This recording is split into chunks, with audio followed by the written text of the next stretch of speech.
This is awesome. Megan McArdle is back at it again. Everyone's favorite libertarian, Megan McArdle, wrote, higher minimum wages may increase homelessness. I have to write this. I not write this. I have to read this. Destroy a viable business. Before this goes down forever, I need people to understand this is what labor power can do if we're not afraid. Destroy a viable business. Megan, the only reason anyone has ever employed you is that they are paying for you to tell them that what they're doing is actually good. You hear the laugh track and you imagine that it's an audience. It's not. It never was. You are as catastrophic a failure as has ever lived. Holy shit. Absolutely eviscerated. Megan McArdle literally wrote, I think in the aftermath of like the Grenfell Towers, if I remember correctly, she famously wrote an article about how it's good to deregulate low income housing. Oh, here it is. Megan McArdle wrote for Bloomberg Opinion, beware of blaming the government for the London Tower fire.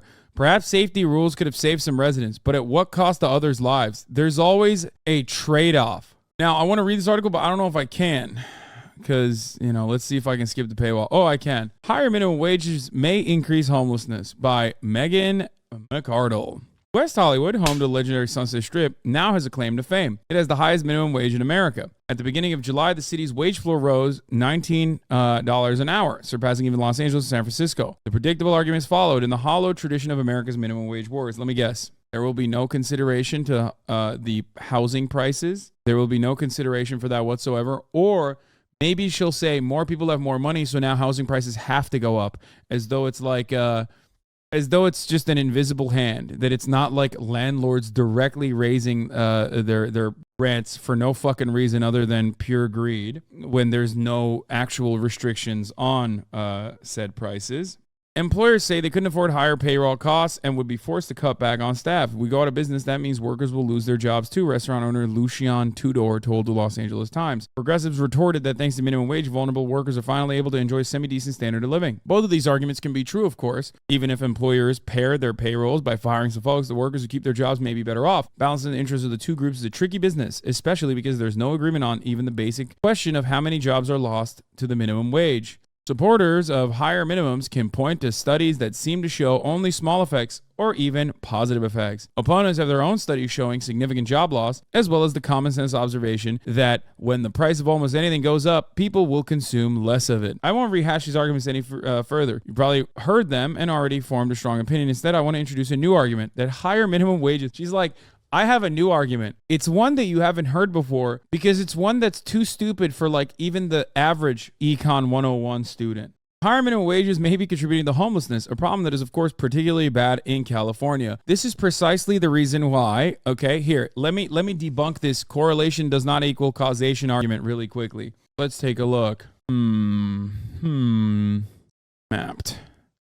Minimum wage around the world. Wow. Germany's minimum wage is $1,594. Now remember, a lot of these countries, the wages are lower across the board. So you have to remember that. One thing to always consider, are wages adjusted in the same way? Because it's more expensive to live in the United States of America for many reasons. One of which is, of course, how fucking little amenities the government offers. So in a lot of these other countries, your dollar goes a much longer way. One, prices are usually lower for foods and other kinds of commodities. But two, another thing that you need to factor into is how many amenities does the government offer you? Like, do you have to pay for your health care with your wages? Things of that nature. But here, if you look at every other country and homelessness metrics on this list, you will recognize that as a matter of fact, the lower the minimum wage goes, the higher the level of homelessness is. But that's not the main factor into consideration for minimum wage in general, for homelessness in general. It is amenities in the form of social spending on housing. That's it. Won't show Scandinavian countries, Well, a lot of those countries do not have a federally mandated minimum wage because they already have like near full-blown collective bargaining agreements that span across entire industries. So there is basically no need for a minimum wage negotiation. This is actually another thing that the American Enterprise Institute, for example, uses as a talking point where they're like, oh, look at Scandinavian countries. Look at Scandinavian countries. Look at all these countries where there's, no minimum wage. I mean, it's like, well, when you look at the average wage, they already have collective bargaining agreements that have like set wages at a certain, set minimum wages, like set the floor at a certain point. So it doesn't even matter. But yeah, I mean, one of the best examples is if you look at homelessness in places like, I don't know, Germany. There's 260,000 homelessness. And for the record, they also have a different metric for homelessness as well. So that's another thing that you need to compare when you're looking at other countries.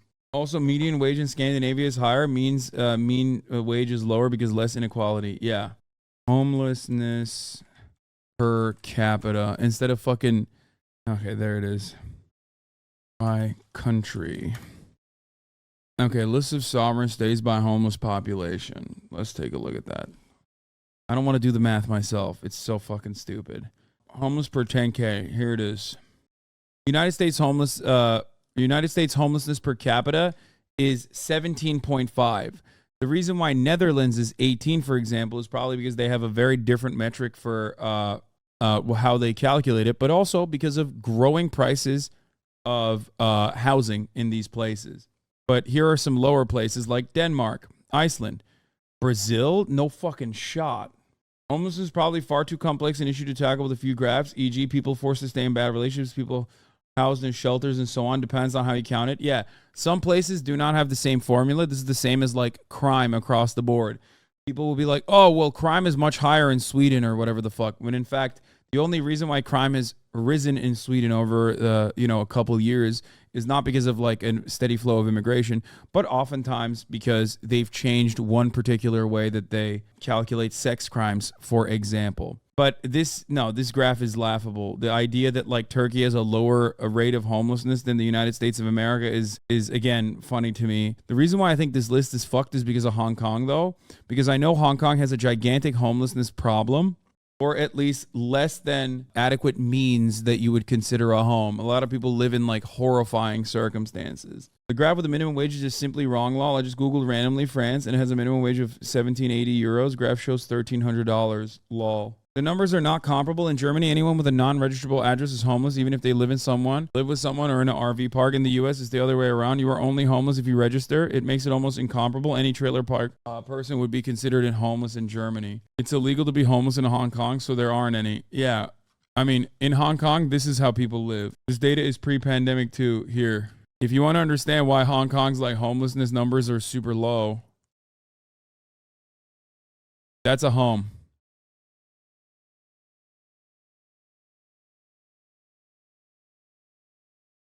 This is not an issue if they are actually single one-bedroom apartments or enough for a family.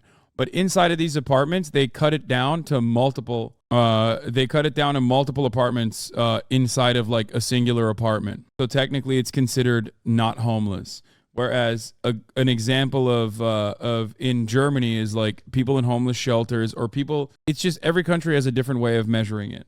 A similar structure exists in Japan with like manga cafes, for example. People still go to work every day, but they don't have like a permanent shelter. So they stay in like manga cafes, like literally stay in internet cafes in order to have shelter over their head. It used to be even worse. Kowloon walled city. Built as an imperial Chinese military force, the walled city became de jure enclave after the new territory's release of the United Kingdom.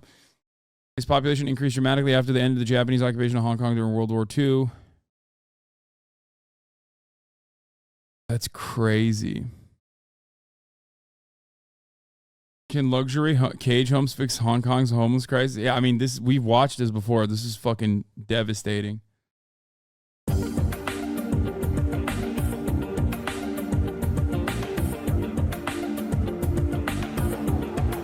Sometimes I think this dog is dead. I swear to God, it's fucking nuts.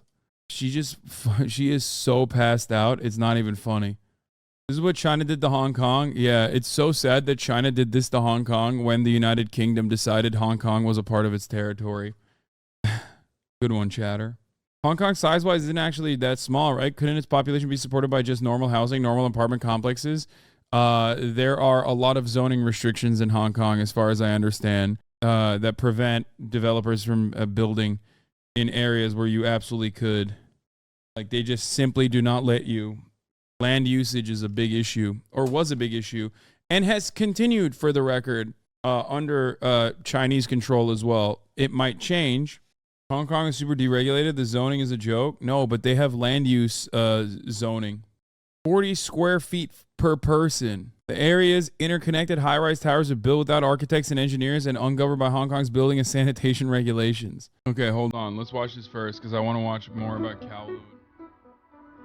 My ADHD is out of control. We got here from a Megan McArdle article. A historical accident of colonial Hong Kong. It always existed in a lawless vacuum until it became an embarrassment for Britain. This marks the 25th anniversary of its demolition.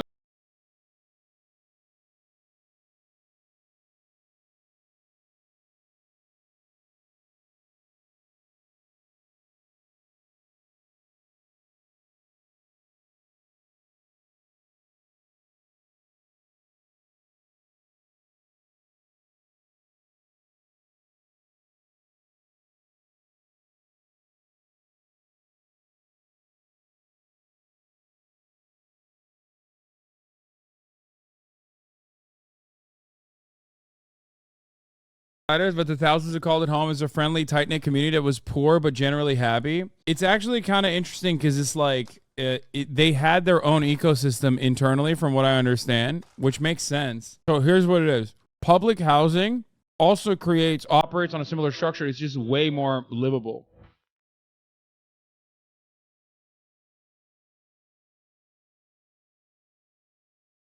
It's also very unsafe.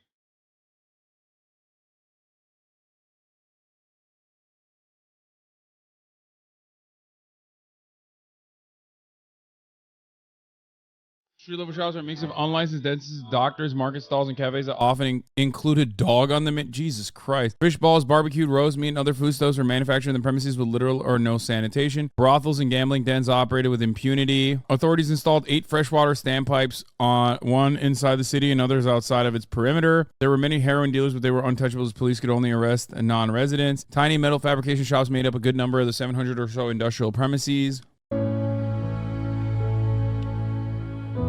Looks like high-density mixed housing development that we need more of in the United States. No, what you guys are failing to understand is if this was literally developed with actual regulations, it would be perfectly fine. It would be perfectly fine if it was actually mixed income, high density buildings with like all of the, I mean, it's like the 15-minute walkable city. This obviously is dystopian and fucking built out of necessity, but the greatest version of this that is currently working and plays a tremendous role in limiting the number of homelessness, limiting the percentage of homelessness in a country is Red Vienna. It's Vienna. Vienna has public housing. 65% of housing in Vienna is public housing. Why mixed income? It's good. It's good to have it be mixed income. Because if you don't have mixed income housing, you turn it into America. You can't pile people on top of each other like that and call it functional or healthy. What are you talking about, brother? Are you talking about apartments? Because you can literally have apartments be perfectly healthy as long as there is adequate amounts of sunlight coming in, which again, you do through planning and design, through architecture. And you also have an adequate amount of green spaces. I'm literally describing to you a version that is dystopian and bad, and then showing you, or about to show you, a version of it that actually works really fucking well and is very successful at destroying the rate of homelessness. Anywhere where there's strict government control over housing, you're going to see this exact circumstance where people are living perfectly fine on top of one another. Here, I'll just show you one example of this is these are the council houses, man. These are the social houses in Vienna. Look at this. A social housing estate on the outskirts of Vienna. And they also, on top of that, have like pools, gyms, shops underneath. Usually the houses are livable, they're breathable, they get an adequate amount of sunlight across the board. They have fucking balconies. Architecture. But actually, it's humane, caring. Look at this. They all have balconies and greenery, dude. Of the highest order. I feel like we've watched this video 500 times, I know, but like it's still important to show it over and over again because people don't know. Look at that. They've even got an indoor swimming pool as well. They have nurseries, schools, and tennis courts all conveniently on site. And kindergartens. I can't quite believe this. That is what we just looked at, but not fucking created out of like pure necessity by people who are like, well, there's no other opportunity. We're just going to fucking die if we don't have housing. Got here because I was looking at homelessness and also minimum wage. Now, Megan McArdle acts like there is no direct correlation between one factor in homelessness, which is, of course, homes and the price of homes and the availability of homes. But when you are desperate to find a different alternative, when you are desperately looking for a different reason as to why things are the way they are, while avoiding the actual reasons why things are the way they are, well, then you arrive at really unique propositions. Here it is.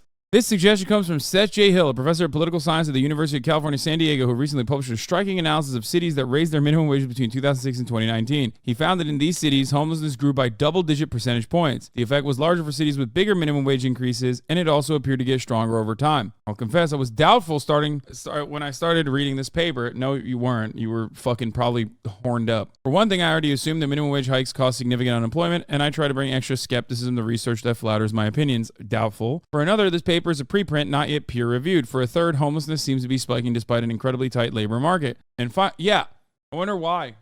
I've been convinced by policy analysts who argue that the main driver of homelessness is the refusal of liberal cities to build enough housing. I like that Megan McArdle is on her own wavelength of libertarianism, where she's like not even agreeing with the other libertarians who at least are like on the right. They're not on the right side of the argument, but at least like they're not wrong.